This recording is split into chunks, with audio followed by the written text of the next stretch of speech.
มาขอเอาพระนางนาเจ้าผู้ศรีสาคีนางแก้วมีมาที่ถ้าเบ็ดตัดสักสี่ย้อมลูกให้ท่านไปห้ามให้กายตนขึ้นเป็นไฟคือเขาเอาพระนางขึ้นให้ฝากองค์พระเวทต่อให้ละขออย่าได้ข้ามแก่เขา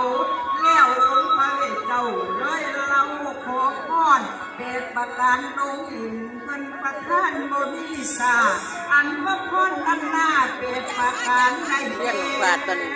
พรหนึ่งนั้นเพียงแค่ก็ให้ตั้งยังคงให้ได้กับดาวโค้งขึ้นสู่สีพี่พระบิดามาหับนางข้องเมืองบ้านอันพระพรสองนั้นติดเตรียมกัรุณากับท่านมีปัญญาบอกขาคนสร้างหายคนที่สามบอกไว้มีเมตตาและอำนาจหลาดสะดอนนักแน่นสิงเป็น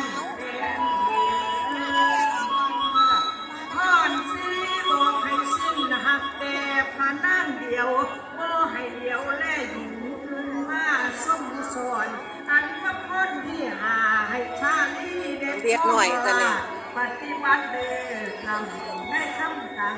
อย่างประไทยพรที่อุ่นนั้นได้ให้มีมารักษาหายพ่อเสียการท่านก็มีหมดสิ้นเย็ดให้สิ้นสักนั้นบ่มีวันบุกพ่อน้อยการกุศลใหญ่หน่อยทำใจดังประไทยพ่อที่เป็นแก้ไข นี่ว่าโปรยท่านนั่นเอง ให้ไปถึง